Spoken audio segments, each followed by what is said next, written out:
और सलाम वालेकुम। हमारे दोस्त नेपाल और हिंदुस्तान वासी दोस्त, मैं एक कुछ बात कहने जा रहा हूँ। Times of India daily Hindustan से प्रकाशित होने वाले एक दैनिक अखबार में एक समाचार छपाया गया है।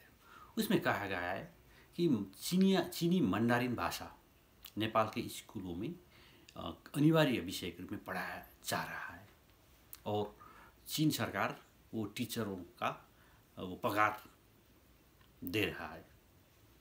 ऐसे समाचार उसमें ये नेपाल में हम किसी को मालूम नहीं है। नेपाल भर में चीनी भाषा पढ़ाई हो जा रहे हैं। नेपाल में 2 सब्जेक्ट कंपलसरी है, 2 भाषा, नेपाली और अंग्रेजी नेपाल भर में कंपलसरी है। और इसके बाद और सब्जेक्ट भी पढ़ाई, भाषा भी पढ़ाई जाती है, जैसे उर्दू, हिंदी, चीनी, हिंदी, संस्कृत, फ्रेंच, जर्मन और भी भाषा ऐच्छिक विषय के रूप में, ऑप्शनल सब्जेक्ट के रूप में पढ़ाया जाता है।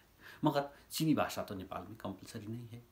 मगर ये समाचार टाइम्स ऑफ इंडिया वो कोई लोकल छोटे अखबार नहीं है, भारत हिंदुस्तान का जाने माने अखबार है और हिंदुस्तान भर ये समाचार सार्वजनिक हो गया।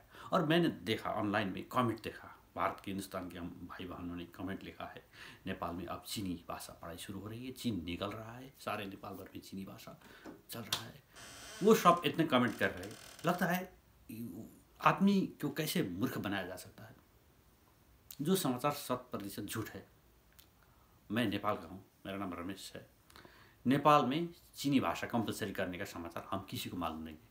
अगर ये समाचार नेपाल में जाकर किसी ने पढ़ा, वहाँ का बच्चा भी हंस लेता है ये समाचार सुनकर। ऐसे समाचार छपाकर मूर्ख कैसे बना जा रहे हैं वो लोग। एक आदमी 2 आदमी को नहीं, सारा भारत भर के आदमी को मूर्ख बना रहे हैं। वो अखबार वाला ये नहीं समझता होगा, ये ज़माना ऑल इंडिया रेडियो का ज़माना नहीं है। आज से 60-70 साल पहले जब ऑल इंडिया रेडियो कुछ कहता था, वो एक ही तरफ से कहा जाता था, उसका कोई जवाब नहीं होता था। आज समझो नेपाल भर के सब आदमी के हाथ में आईफोन है। 1 सेकंड के बाद, कुछ घटना घटने के 1 सेकंड बाद नेपाल भर और संसार भर समाचार फैल जाता है और सच झूठ तुरंत मालूम होता है। ऐसे ज़माने में वो ऐसे समाचार बनाते हैं जो झूठ है, जिसकी कोई सच्चाई नहीं है। ऐसे समाचार बनाकर कुछ आदमी को कुछ दिन के लिए मूर्ख बनाया जा सकता है, मगर सदा के लिए नहीं।